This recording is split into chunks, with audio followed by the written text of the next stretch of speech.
Welcome everyone to this choice event. I'm super happy that we have today already the 45th edition of our online series to present to you best practices of the decarbonization of economy and sharing best practices how to really transform every single company into a climate champion. And I'm super happy to get into this topic today because of two reasons, obviously, as it's totally touching on the decarbonization part.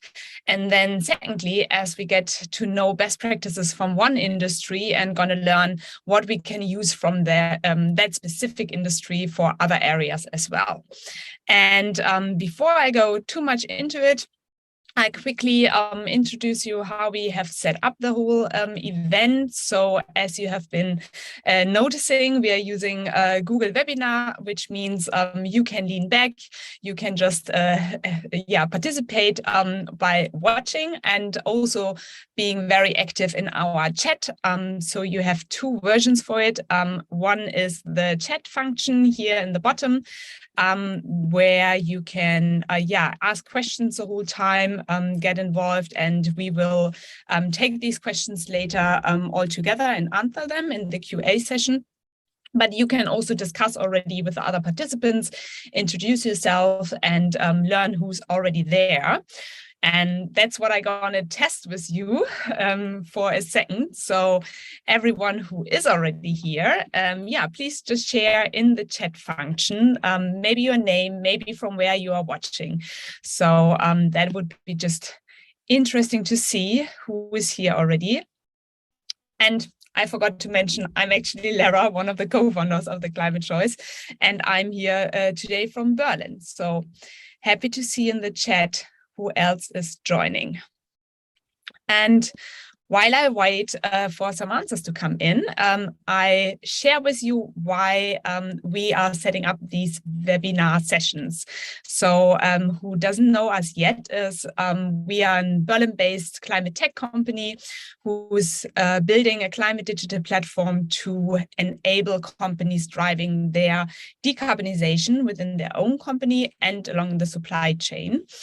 And therefore, we are super excited to actually share with you what has happened this week, because our mission is to support very much every company to take the first step, understanding where they stand in the climate transformation, which actions they have to take, and how they actually can fulfill rising requirements from the regulation side, but also from their customers. And we have been seeing that getting into the very details and starting directly with a big assessment can be overwhelming.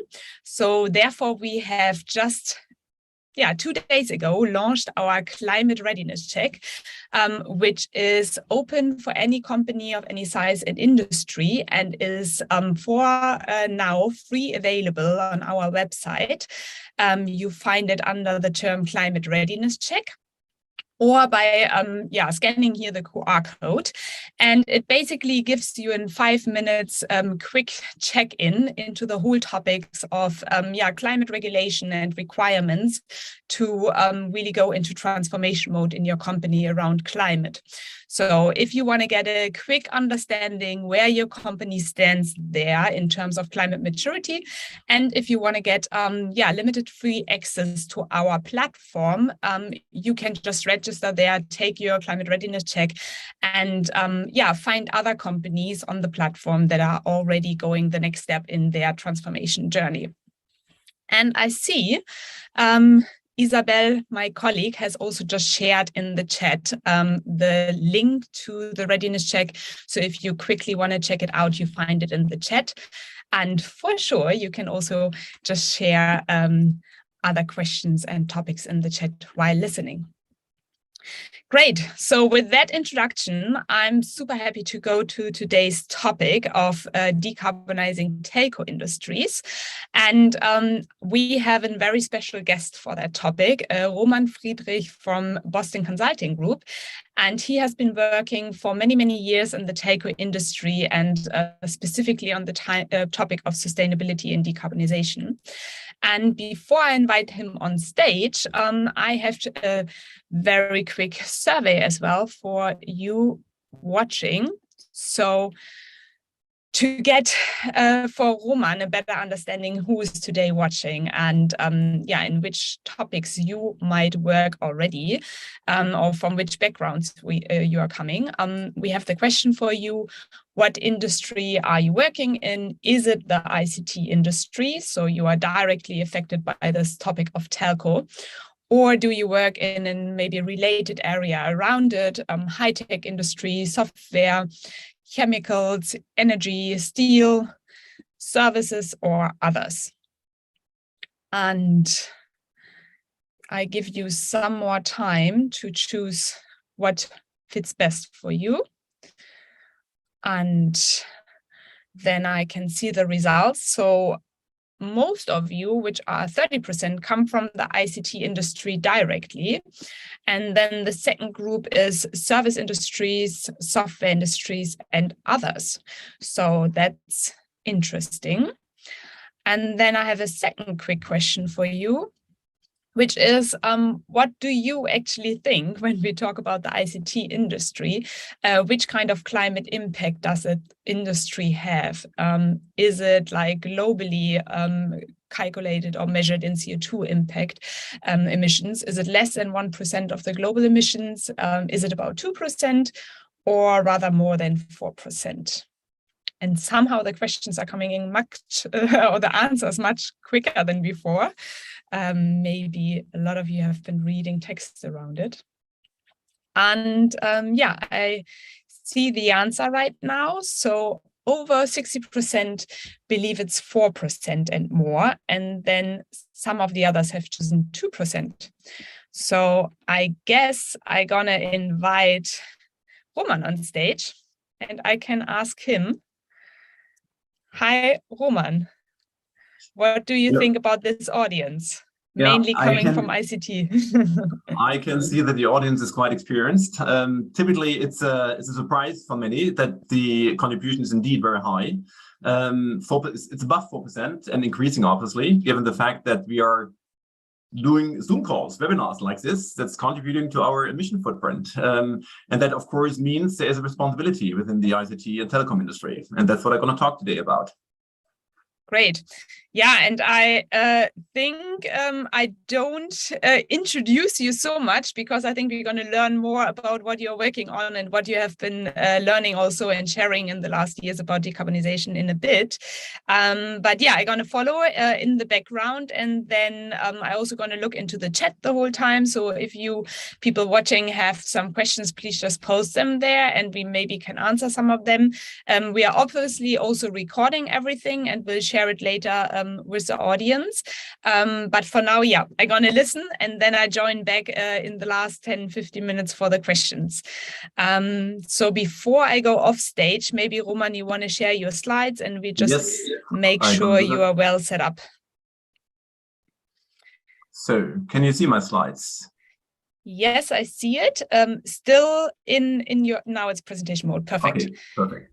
Good. Excellent. Stage is all yours. I take over. So first of all, Lara, thank you very much for having me today. It's a pleasure for me talking to you experts, obviously.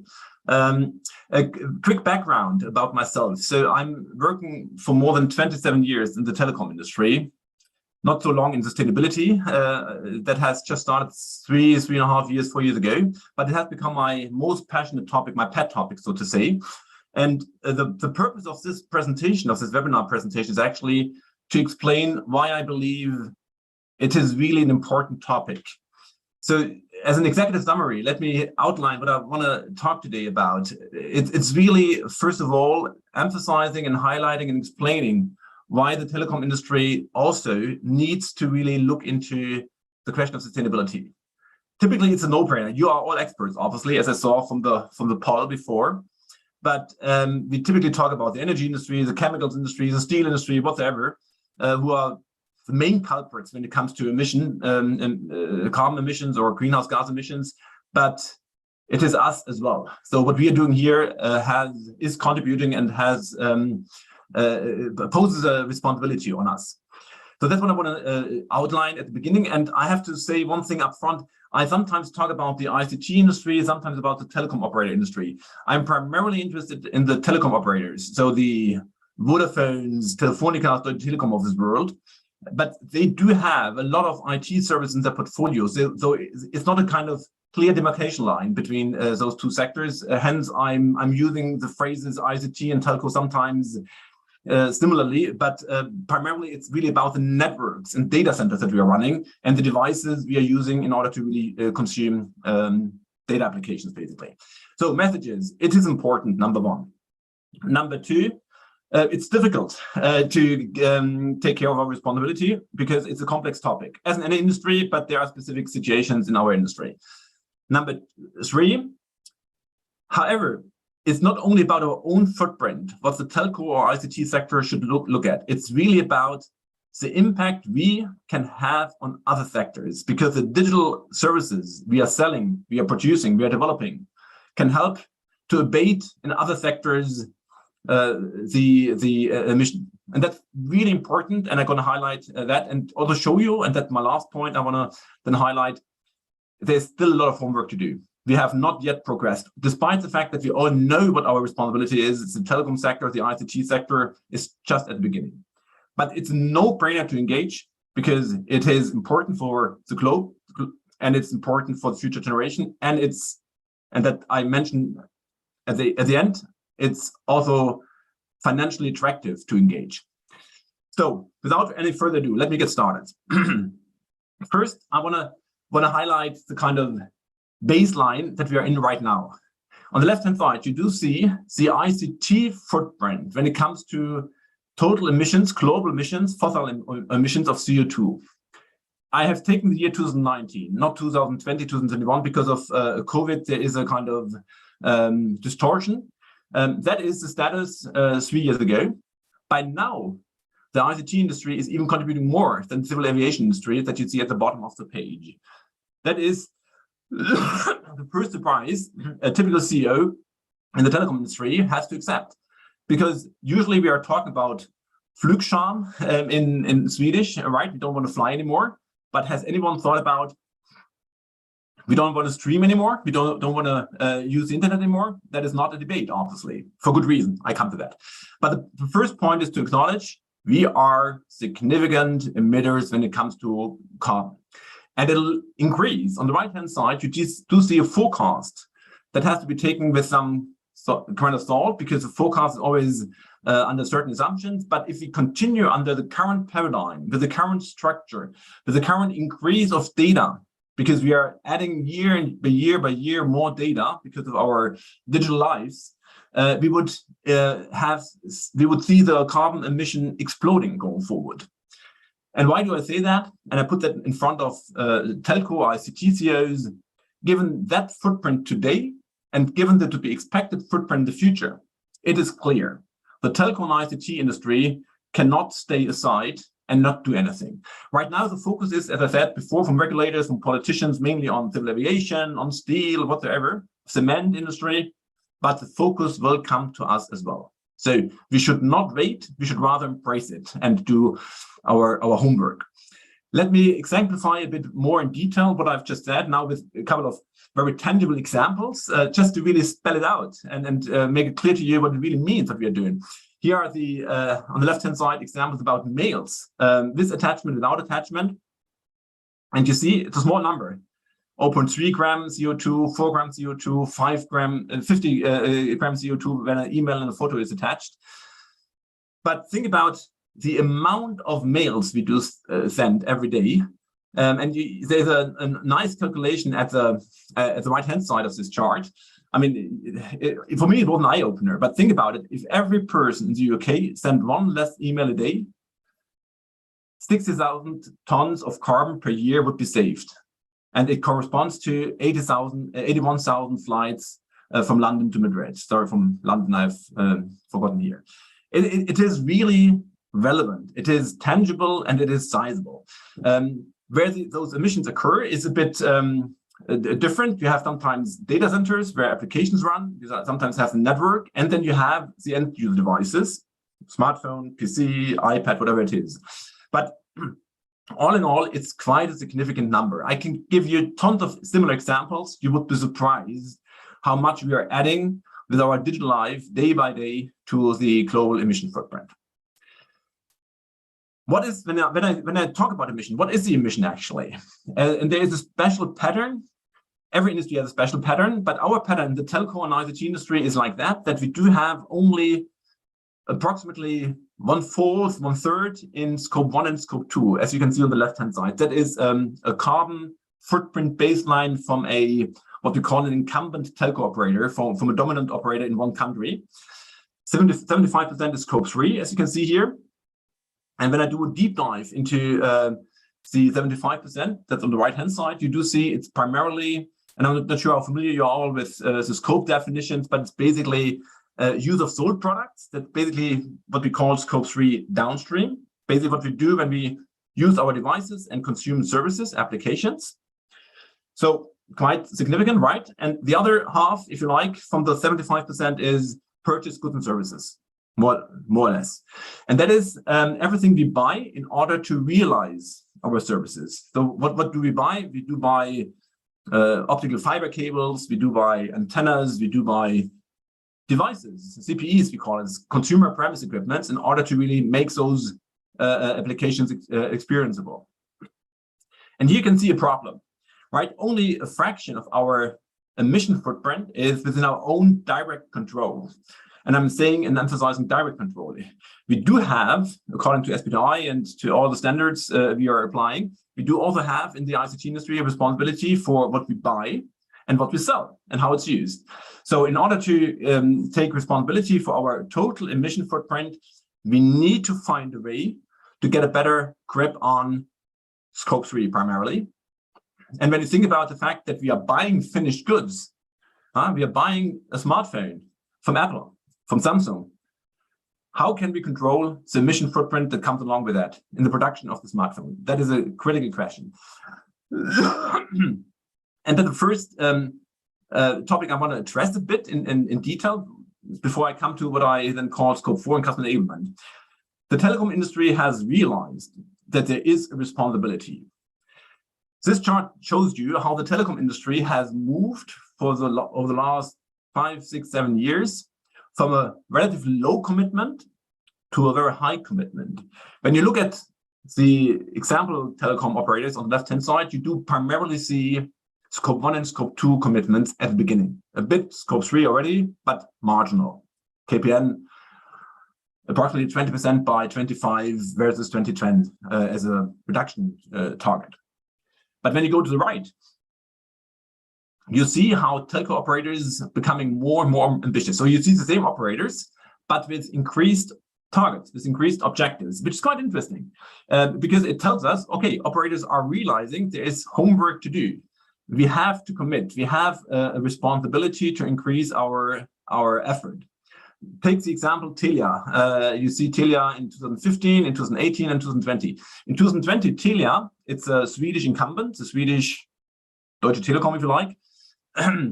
They do have a commitment to be carbon neutral in scope 1 and 2 by 2020, so 2 years ago, which they accomplished. By the way, that can be done a lot with renewable energy, but I'll come to that. That's not sufficient in my eyes. But they have, and that's more important, also a commitment for scope 3 reduction to zero, net zero by 2030. Now, that is quite a word, I have to say. And there are more scope 3 commitments, as you can see here. In 2021, almost every operator has also spelled out a scope 3 commitment. But why is it so important and remarkable? No one knows how to get there, because no one knows what kind of CO2 package I get when I buy a piece of equipment from Huawei, from Nokia, from Ericsson, from SETI, whoever it is, because those companies are very often producing in geographies where we don't even know the fuel mix, the energy mix, sorry. So we can't really calculate reliably their footprint. There is, of course, there are many players trying to take care of it and helping. I think climate choice is one of those. I'm doing the same. We have developed at BCG, sorry, we have developed an AI-based software tool that allows us to measure end-to-end and measuring is a strong word, we try to measure, I should rather say, we try to extrapolate end-to-end the emission footprint by taking into account emission factors per country, by using algorithms, by learning via AI from similar structures, supply structures, what kind of footprint we buy when we use a supplier. And this way we can have a kind of very educated decision tool in place in order to really implement abatement levers. So basically decide on concrete carbon actions within the complete end-to-end supply chain. That's our CO2 AI tool. It's by no means perfect. It's something we are using more and more in order to really cover the full supply chain. We are hoping that in 5 years' time or so, we're going to have really a full coverage of the entire supply chain, and then it's just a push of the button that we can really measure end-to-end carbon emissions. And that's something where the telecom industry will benefit a lot from, because otherwise they would need to really talk to every single supplier or sub-supplier or sub-sub-supplier, which is almost impossible. So that's number one in terms of homework. What the objective is, and that is now very important, is an eye chart, I admit that, but it's an important chart I want to highlight, because only when you have the full transparency about your baseline, you can derive what we call a so-called marginal abatement cost curve. It basically tells us what kind of carbon reduction levers have a positive impact on your costs, on the cost side, basically results in cost reduction, and what results in higher cost, higher OPEX. So on the left-hand side, you see all those beneath the zero line, which are carbon reduction levers to lower your footprint. On the right-hand side, it's OPEX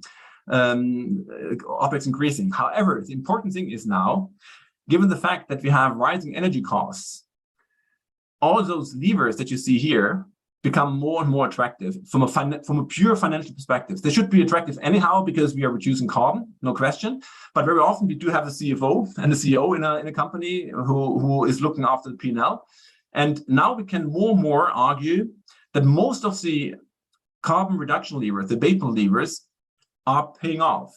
So with the help, bad wording, I admit, but because of the increase of energy prices, with the help of increasing energy prices, we have basically most of the levers moving beneath the zero line, and hence making the business case for any kind of carbon reduction levers highly attractive.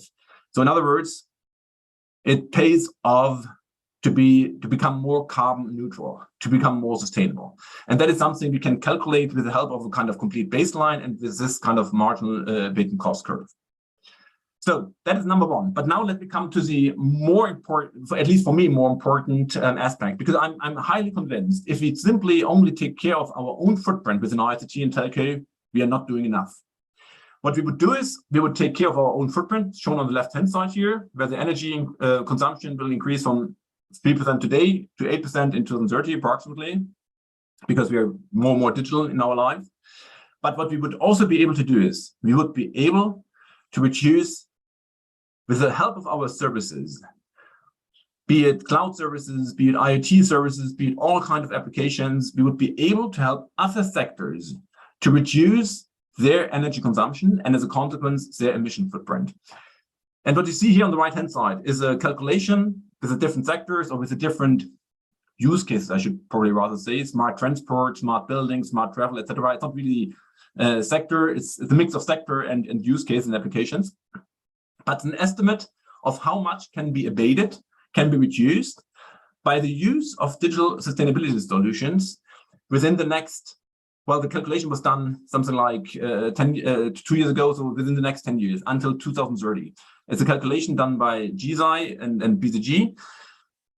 And the most important point here is the objective of the 1.5 degree target by 2030 can only be accomplished when we really make use of these digital services in order to really abate those industries, those sectors that I'm showing here. The alternative would be to stop at all operating in those industries, but that's not what we want to do. We are living in a modern society and we want to continue, of course, to travel. We want to continue to consume digital services. We want to continue to heat our buildings, but we need to do it much, much smarter. And by becoming smart, we have a huge chance to reduce a significant amount of carbon emission. I have probably a nice illustration on the next page which in my eyes illustrates nicely what we want to do. You see basically the total emissions here, this gray block, the large block. You see the footprint, the carbon emission footprint, the small vital bar at the bottom of the page, of the bottom of this bar chart. And the green bar at the top is what we can abate in terms of enabling other sectors to become more sustainable. So you see 1.3 gigatons in 2020 versus 9.1 gigaton abatement potential in other sectors.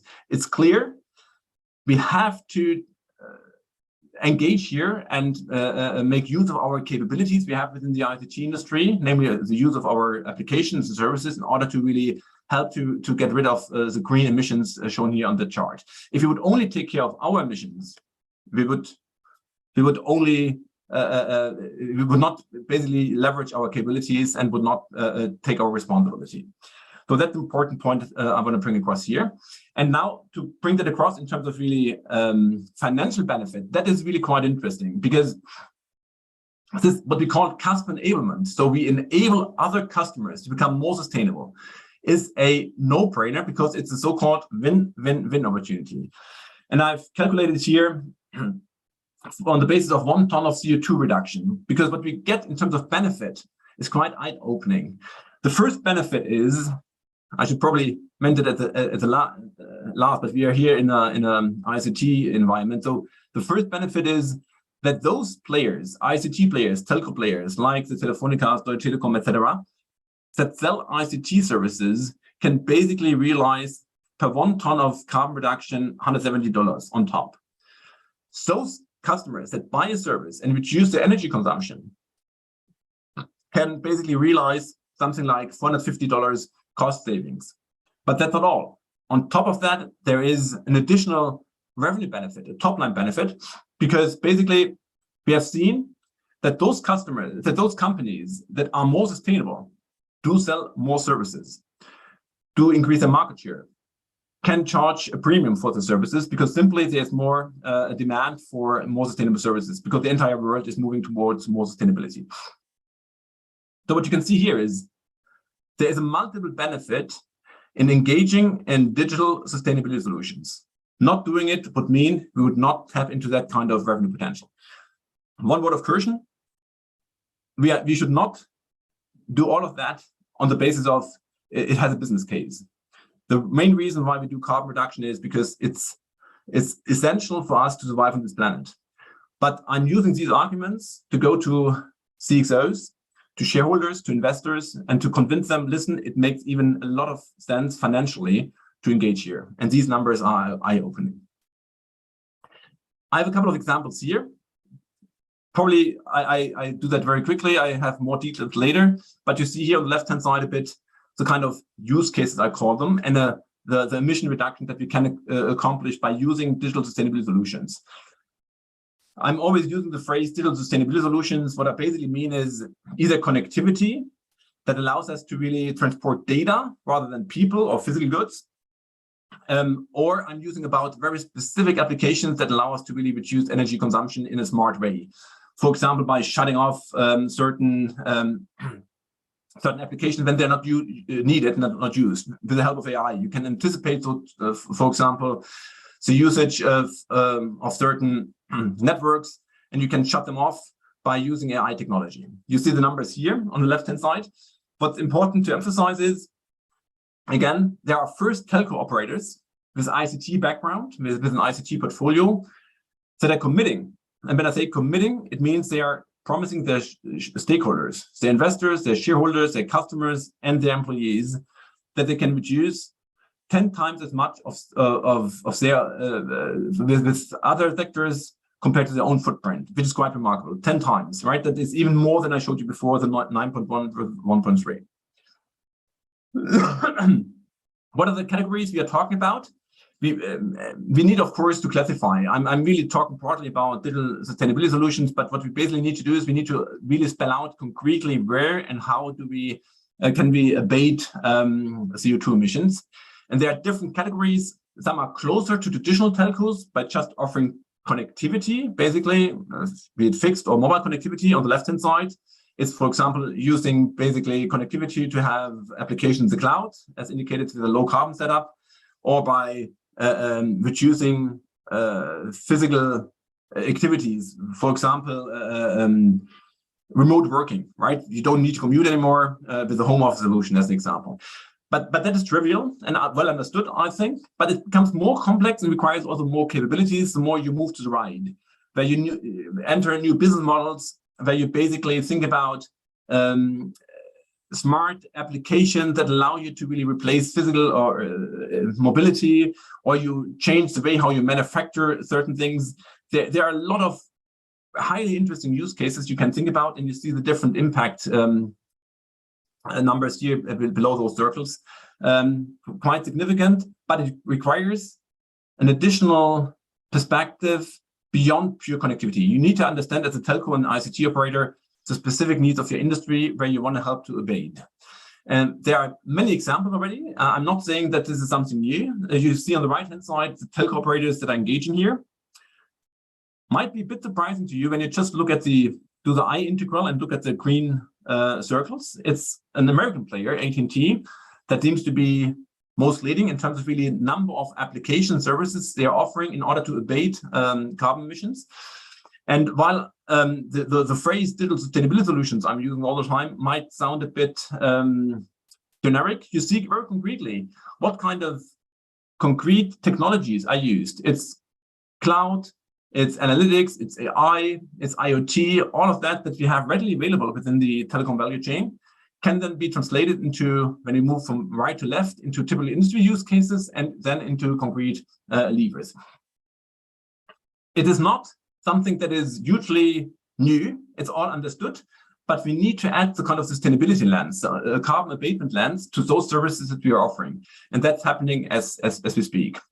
So sorry, that was basically the B2B sector so far, right? So I really want to highlight and point out, watching time in parallel, want to highlight there is a huge potential that we can realize with the help of our digital sustainability solutions. That is B2B. I should not stop here without also emphasizing the potential or the interest the consumer sector does have when it comes to digital telco solutions or digital ICT solutions. It's more telco solutions, admittedly, because we don't have so much ICT usage, obviously, in the B2C space. What I've brought here with me is a cross-industry survey, or cross-industry numbers, I should rather say, which illustrates that B2C customers, consumers, are very much interested in eco-friendly products. And there's a clear shift in demand. No surprise, we have the Fridays for Future generation.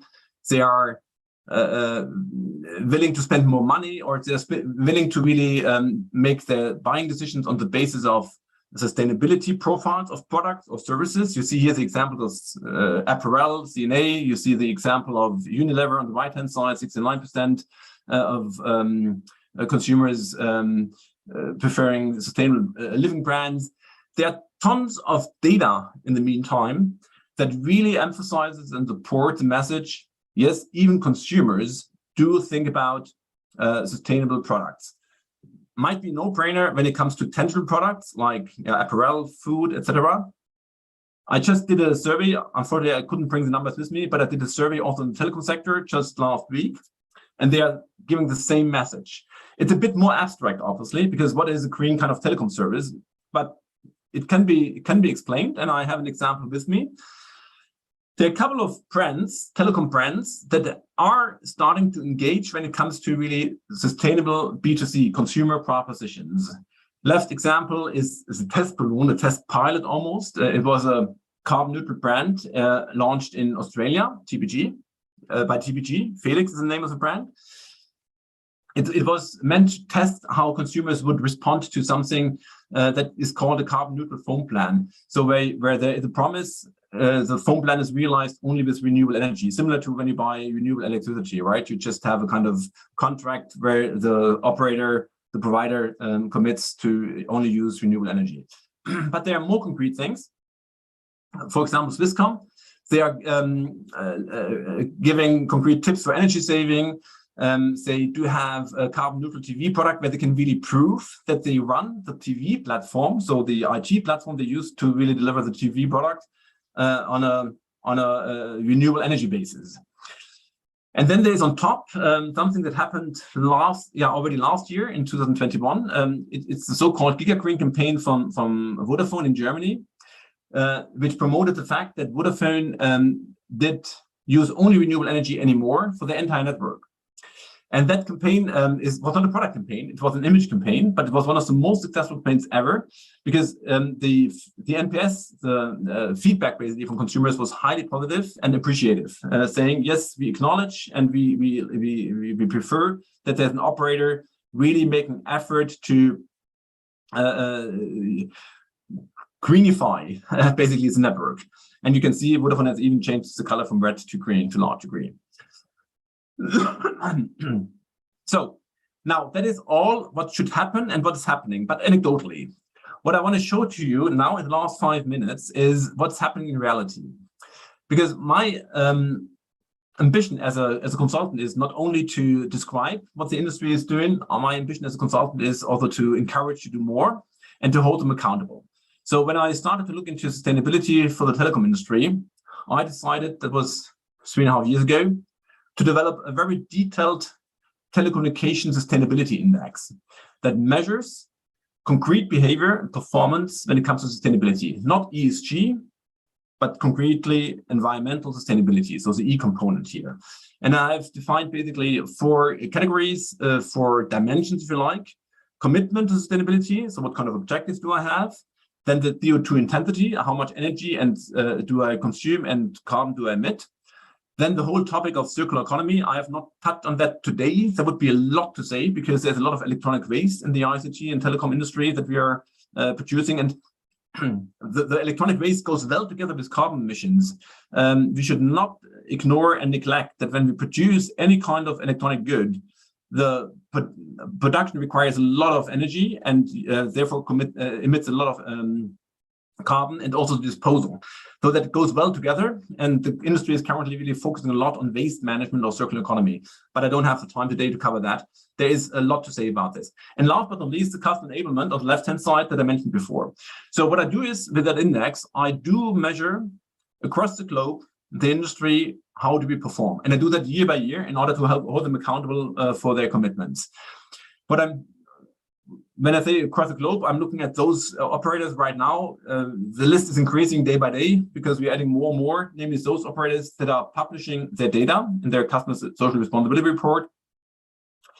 There's a bit of a focus on European operators, the first 2 columns, simply because we have many European telecom operators, but we are also looking to North America and Asia. So that is my index. The index is based on 85 largely quantitative parameters. And here's the result. Again, a bit of an eye chart, but let me help you to read through it. It's not too complex to read. First of all, you see on the left-hand side the overall score. The overall score is indexed at between 0 and 100. So the maximum score you can get is 100. The overall score is a combination of the 4 scores, of the 4 subdimensions, shown to the right. And what you see here is all the operators I listed before. And you see, for example, the bluish curves, they are the median in the year 2020 and 2021.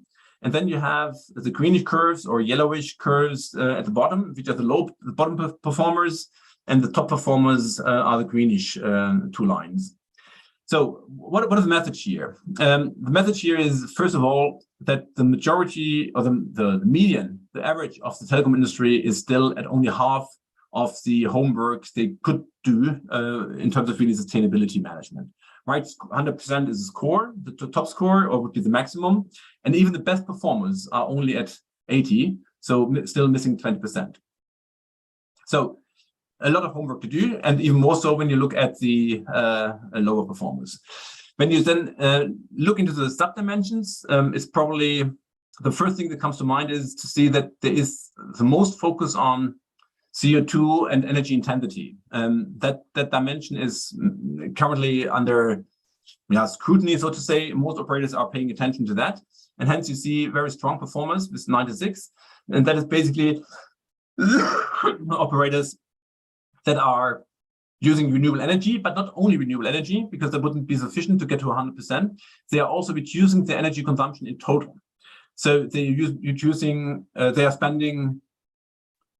are using much less energy to produce the same kind of output in terms of data support, for example.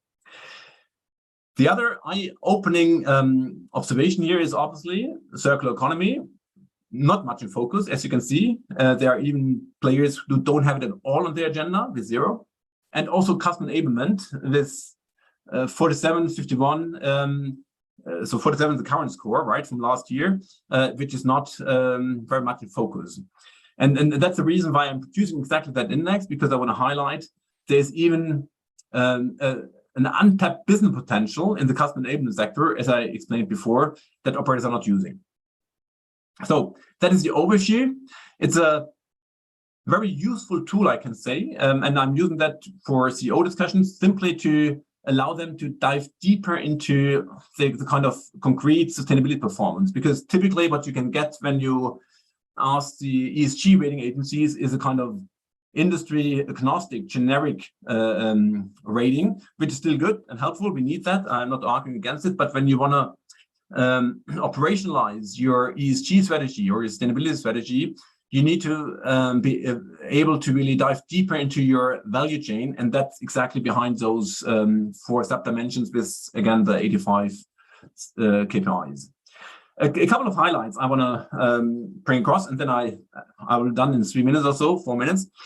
So first of all, probably no surprise, the focus in Europe with those operators that are headquartered in Europe is the highest when it comes to sustainability. You just look at the green bar in the middle column, overall score, 62, 72, that's the highest score.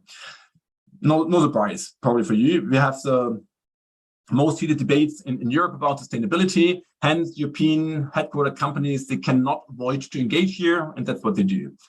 And interesting enough, we do see also the highest change in terms of really change from year by year, which is on the third column here, with 6 versus the other regions, North America 4 or Asia 1. So the largest focus is in those with those companies that have a headquarter in Europe. But I have to say, there is more and more momentum with North America. I mentioned AT&T already when it comes to customer enablement. But if I just calculate the number of requests that are coming to me to help operators to become more sustainable from Asia, it's increasing day by day. Just this morning, again, another request. So here are the data to that. However, and that is a bit of a concern, I have to say, what is changing and getting better, that's important, but it's not sufficient. What is getting better is what I call the commitment to sustainability. So targets, culture, transparency, and sustainability sourcing, sustainable sourcing. Why do I emphasize that? It's just a commitment. It's operators saying, I want to do that. I want to act on it, but it's not yet the actual performance.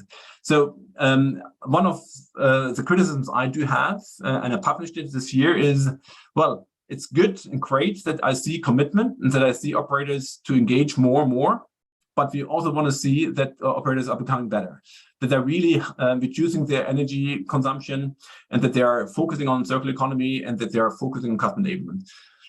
And when I say see operators, I have to really admit there are huge differences. There's great performance sometimes, but on average, the industry is not doing well enough. And let me give you one highlight, which is, in my eyes, one of the most important sub-criteria. So I'm looking here at the energy use year by year in various ways. At the top of the page, you can see the energy use in total. That's a medium gray bar.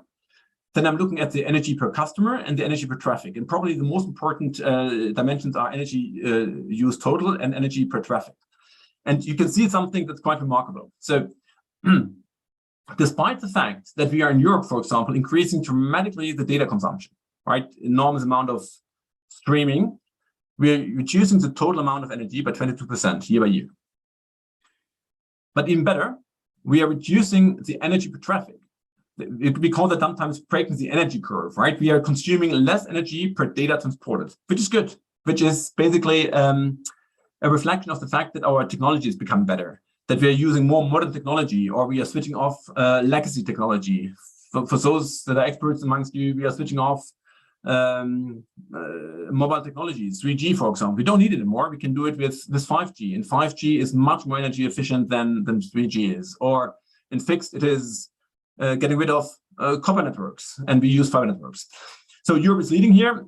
North America is not doing badly. Asia still more homework to do because they have increased total energy consumption. So that's energy efficiency. Another perspective would be to look at the amount of renewable energy. And I'm always talking after energy efficiency about renewable energy,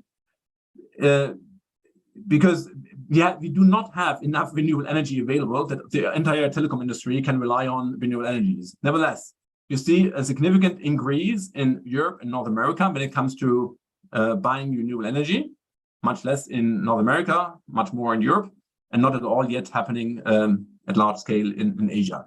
So that's one way to become more efficient. And that's actually what I want to bring across. Let me summarize. I guess I have consumed all my time. What I want to say is, obviously, the telco and ICT industry have to engage. Footprint is significant.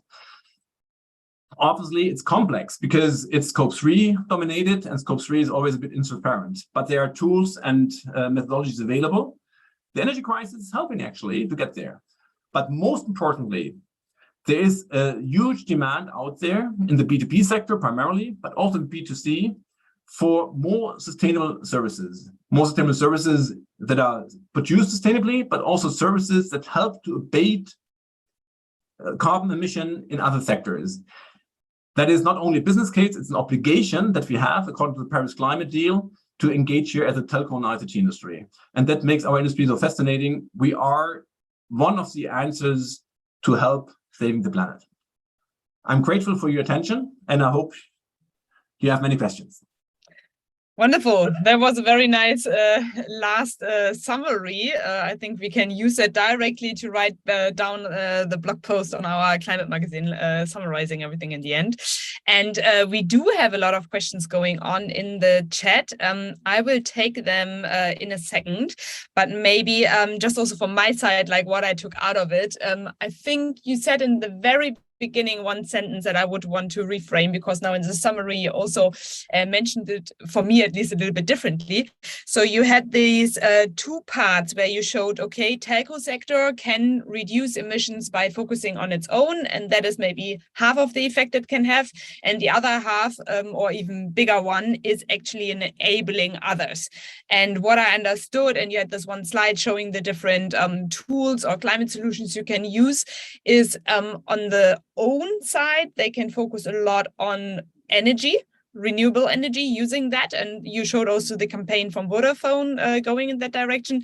And on the enabling side for customers, they can very much use these tools to reduce emissions in the usage actually of the products. Did I summarize that right or not? Like, because I found this one sentence you said, like, energy is not the thing to focus on, but maybe it's like where to focus on, right? Yeah. I think you summarized it nicely, Lara. You know, the reason why I'm saying energy, renewable energy is not the only answer is, I said it at the end, there is just not enough renewable energy. And I think the telecom industry has basically built networks and data centers and developed products being ignorant of the amount of energy they consume, or largely ignorant. We could do much better by really being more conscious about how much energy we need for running a mobile network, a fixed network. I said, for example, the fiber network, if we replace copper by fiber, we reduce energy consumption by 90%, quite dramatic.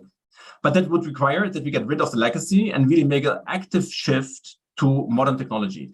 And that kind of consideration has not been in focus in the past. And why should it have been, right? There was, in the past, no one really thought about energy costs so much. Well, changed over the last 5 years already, and no one thought about sustainability. But now we have two very good reasons to really think about it, and hence we should really much more embrace modern technologies in order to really replace old legacy technologies and become much more energy efficient. And then, of course, the remaining energy we use should be renewable energy. So that's method number one. And then method number two was really, of course, the lever we have in our hands is much larger when we abate carbon emissions with other sectors. Right, that was yeah. 9.1. Yeah, I think it's always important to like see also like, okay, one thing is important in the other as well. It doesn't mean like the other thing is not important. It's just maybe like one thing is more obvious and you see it and still it's not used. As you said, like the big telco providers mainly don't produce enough renewable energy for themselves to like run on it. I think there are like new startups coming up or like innovators as, I don't know, Vitel or Ecosia, like doing exactly that, producing so much energy that they run their systems on it and then go from there. But like, yeah, if you don't do that yet, then also all the other tools are in efficiency super important. And I think that was also one question that we had in the audience. It might go more in the B2C area, but it's like how trustworthy. I think you also said like there are a lot of commitments out there, and you had the specific campaign of one big telco company provider like saying they are green, like really using also the word greenifying. Like how much do you see is actually happening, and how much can maybe also, I don't know, the end consumer trust on that things are happening, or also like how much do companies also have to change because customers actually look a lot into like, is it real or not, like things that are happening? Yeah, it's a fair question, right? And the key word here is greenwashing. There's of course always a risk of greenwashing. However, I have to say, the more people like we, Lara, you, I, and all kind of stakeholders are focusing on it, the less likely it is, or the less possible it is that there's greenwashing. Unfortunately, there is not yet a clear standard, right? There is not one rating that is really the widely accepted rating that says that is the truth and it's not the truth. Even the ratings are focusing on different things. So there is a need for analysts like us to really watch what's happening and really spell out whether it's true or not true. Greenwashing, however, is really a concern of many telco operators. I would dare to say I have more operators who are coming to me and say, well, I do not want to really go out yet because I do not feel comfortable that I have done my homework enough. So there is enough sensitivity that greenwashing is a severe issue in case it would happen. But unfortunately, no one standard that doesn't exist yet. Yeah, no, that actually totally goes in line with my experiences as well. Like, we are obviously probably living in a bubble because the companies coming to us and working with us, they really focus on, climate transformation and doing it like within their identity of the business and not just, becoming climate neutral from one day to the other. That they are quite afraid of going out and like communicating what they're doing because everyone knows they're in the beginning and they have to do much more. I think it's also fair to like question and really look into things.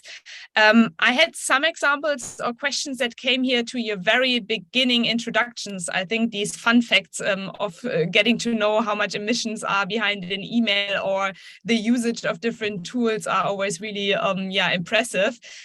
Can you give some insights on how these things are calculated or like how to find these data points around CO2 emissions? I was afraid that this question would come because I have to admit every calculation I showed is based on certain assumptions, of course.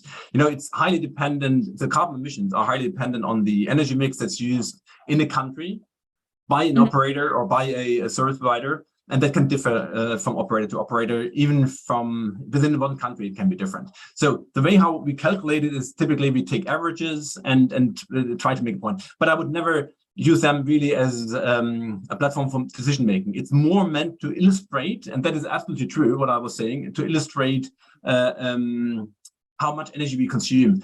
Some of you might have heard about a recent study that was done by the MIT as another example. The MIT Massachusetts Institute of Technology, they analyzed how much energy is consumed by training an AI application. And the net result was it accounts for the same amount of energy that's being needed to fly 400 times from New York to Berlin. Doesn't speak yet about the carbon emissions because that again depends then on energy mix. But it's just meant to really illustrate, we don't, in the way how we use or spend our digital lives, we don't see the amount of energy that's being used for that. And that we do with these kind of anecdotes because then it becomes really tangible. Yeah. But don't I rely think much on carbon emission, right? Yeah, there's also a very nice study, I think, from Bitkom. It's 1 or 2 years ago that it was published. I think they also showed like the whole digital sector, so to say, whatever is now going into that, they have the potential to either halve emissions by really increasing efficiency and driving innovation forward, or they are part of like creating a lot of emissions. It really comes like, how do you use these tools? Like not every technical innovation is for itself like a good course for the climate, and it can be used both ways, and we really have to think about the innovations. Having said that, they can have a really good impact as well. So I think to always have these two sides in mind is like really necessary when it goes in climate and digital innovation. Maybe one last-ish question that was also here in the chat. I think also you had these business cases around climate, right? And mostly they come in the B2B world, like how much value you create for your partners, but then also obviously the end consumer, which is here. So there's a question of how much willingness to pay more can be calculated right now, where we see an increase of cost of living and energy prices and so on. So does it impact the whole strategy around sustainability? That's what I hear out a little bit in the light of what's happening on the market right now. Really fair question. And the answer is different for the consumer segment and for the B2B segment. So in the consumer segment, obviously we do see the impact of inflation, energy crisis, higher living costs, etc. No question. The wallet is limited that consumers have to spend, so they need to make choices. Nevertheless, the survey I was quoting was done in Germany, I have to admit, 2 weeks ago, and there was a willingness to really spend 10% more by a certain segment, the younger segment, on green telecom services. So that's the same what we are seeing when it comes to really buying food, buying apparel. Young consumers are willing to say, yes, I want to save the planet, and I'm willing to spend more. But there is, that's what I want to emphasize, there is really a difference between the different countries. Even Europe, we see a different behavior between North and South Europe, Southern Europe, where the awareness is much higher in the northern part of Europe. That's on the consumer side, heavily dependent on the current macroeconomic environment. On the B2B side, it's really different, because in B2B, it's clear it does pay off even in times of a harsh economical environment, because energy costs are high. To reduce energy makes sense. You save OPEX, and you do save carbon taxes in some legislative regimes, and you get cheaper money when you are more sustainable, because your investors are giving you more money when you are sustainable. So in B2B, it's absolutely clear the harsh environment that we're living in favors more sustainable behavior. Everyone who does not do it will suffer financially. And of course, the business case sometimes has a bit of a break-even pattern. So you probably need to invest and you get the payoff in 2 years' time, but it comes very quickly. And thanks to legislation, it comes faster than 2 years ago. Yeah, I kind of have the feeling that's already a very good ending word for the webinar.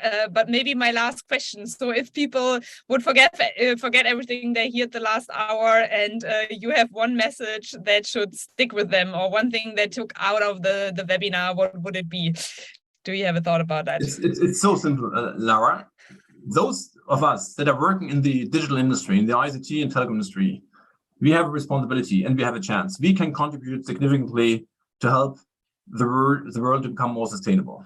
That's our responsibility. We should look at digital technologies as an enabler to make the world greener. Nice. So I thank you a lot. I think I didn't say that in the beginning. The one or the other person has maybe heard you have a small cough. So thanks for still doing the whole webinar with us and like going through it all. I hope everyone who was listening took a lot of insights out. And if there are some more questions coming up, please just reach out to us. You also were invited to our Slack group, so you can ask questions later there. We're also going to share when we have the summary and the link to the webinar online. We're going to share it with you. And happy to connect in the next choice event coming up. And gonna see you soon around. And thank you so much, Roman, for joining. And I hope you have a relaxing, healthy rest of the week.